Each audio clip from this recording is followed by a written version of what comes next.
Before today's video starts, I just want to tell you that I have created a Patreon. If you want to support my awful content, then please do. I've run out of biscuits and I need to buy some more and I haven't got the money because I'm poor. Hello you sexy biscuits and welcome back into Kingdom Come Deliverance. So today I have some really exciting news for you. Not only is patch 1.5 out right now, so go and download it immediately, but also Warhorse Studios released their video talking about the patch as well as future content. In this video, Daniel Vávra goes over different details about the game. Hello and welcome in our new video update. Including the reception of the game and also the known bugs. I think it's really cool when a developer recognizes that there is a problem in the game. It shows that they are listening to their audience. So I've got to give huge props to Warhorse Studios. You're probably wondering why I'm in retired church looking at a picture of Peter Griffin. Family Guy was based on 1403 Bohemia.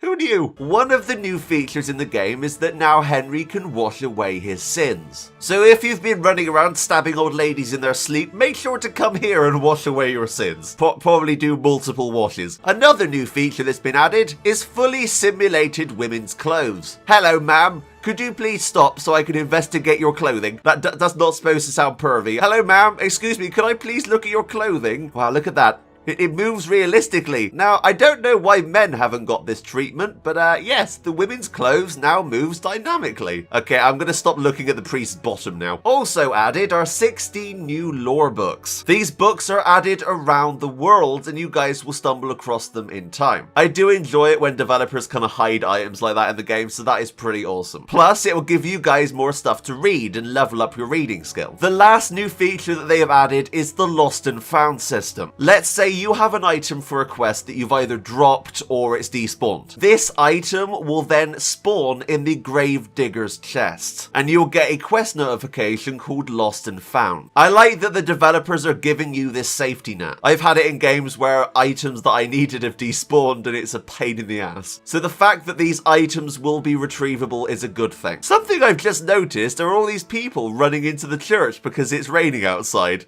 That's amazing. So I've just come back in. I'm looking at their clothing. If you're up to no good, you'd better think twice. I'm sorry. Look, I have to do it for the mod video. It's not creepy, okay? Yeah, you can see the cloth wiggling. That's so cool. And look at the strap there. The strap is actually moving. Oh my god. Okay, the attention to detail here is insane. So there are an awful lot of bug fixes to go through. I don't know if I'm going to be able to go through all of these because there are over 200. You guys have asked quite a lot with patch notes if they could possibly show all of the bugs that they fixed, and I think they pretty much have in this patch note. So I'll leave a link in the description below for this, but I'm going to go through the most important ones. These are the ones that really matter. One of the funnier ones here is any remaining issues with going through doors should be fixed.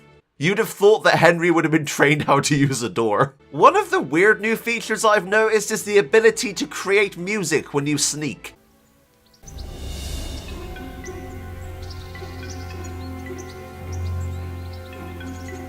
I kind of feel like I'm in like some kind of really bad spy movie. That's new, right? That wasn't in the game before. So guards can finally no longer drop halberds. I saw a lot of comments talking about the fact that you can see halberds just rolling down Ratai, just rolling down the street. So that is something that has been fixed. All of the ones that have been left on the ground will be deleted, so that should fix performance and crashing issues. And talking about crashes, several crashes at the beginning of the first two quests have been fixed. So if any of you were having issues at the start of the game, this issue should now be resolved. Performance is also being worked on. Optimized lighting in battles should give the player a few more FPS, as well as several bugs that caused abnormal CPU usage. These have all been fixed.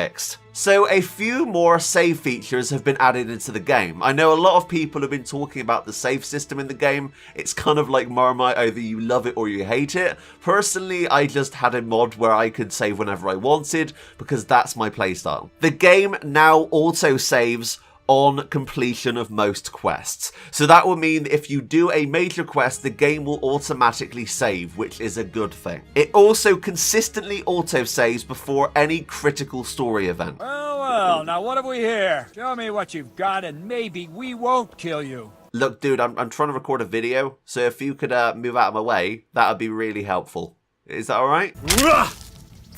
Okay, can I continue with my video now? Also, the Archery Tournament now no longer causes the inability to save. So what are your thoughts on these save changes? Personally, I kind of like that it saves before a major story point. This to me seems like a smart thing to do, just so you can continue if you do end up dying. Having to walk back or maybe complete a few other things to get back to it would be a bit of a pain. But of course, some people may not like this. Leave your thoughts down in the comments down below. So there are quite a few quest fixes as well, and I want to go through these. So one I've seen an awful lot is cages in the quest A Bird in the Hand. They should no longer disappear, which is obviously helpful. Any players with that quest in progress will have the quest reset. Master Carol now correctly goes to play dice in the evenings, so the player can win all of his money in the Rocketeer quest. Executioner Herman no longer keeps beating the player unconscious when he is angry. I love that. That sounds amazing. I wish they kept that in the game. So like if you just piss him off, he would just come over and knock you out. That sounds amazing. A corrupted autosave at the start of Homecoming Quest has also been fixed. And talking to Antonius before passing out from poison no longer ends in an infinite fader. So those are the major quest fixes. I know a lot of you guys have been talking about quest fixes, and there are quite a few in here. I'm not reading all of them out because there are so many. Another funny one, the player can no longer evade some crimes by being mounted on a horse. Haha, you can't get me, I'm on a horse. Knocking out Margaret during Sheep in Wolf's Clothing can no longer break the quest. So yes, you can now knock out a lady without any repercussions. One of the interesting ones here is there should be chattered dialogues between the NPCs about the deeds that the player did. So if you remember in something like Fallout, Three Dog would talk about the different things that you had done. In Skyrim, the different villagers would mention things. And I think that that's a really nice feature. I think this will bring up the immersion level even more than it already is. So yeah, there are a lot of fixes here. You guys can go and check out the list for yourself. There are so many small and big bug fixes here. It's ridiculous. I am so grateful to Warhorse Studios for working so hard on this game. I am in love with the fact that they are so passionate about this game. This is their first game as a studio, so that blows my mind. As I mentioned earlier, Daniel Vávra in the video talks about the reception that the game had, and he talks about the negatives and the positives. And yeah, personally, I do think that the game is divisive. There are a lot of people that I know that absolutely adore the game, but there are also people who don't. I suppose it depends on what you're looking for. When the game was first announced and talked about, a lot of people were comparing it to something like Skyrim, and it just isn't. This is way more based in reality. It's a lot more hardcore compared to something like Skyrim or even Fallout. I've seen a lot of people talking about leaving the game within the first couple of hours because it was too slow, but that's how the game should be. This is what this game is. It's not going to be action-packed every 5 seconds. This game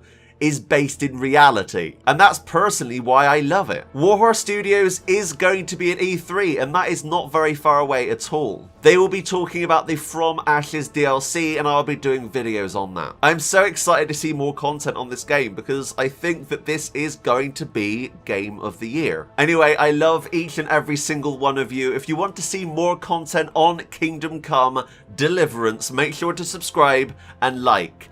Anyway, I hope you guys enjoyed this. Thank you so much for watching, but until next time, that's me out. Bye, guys.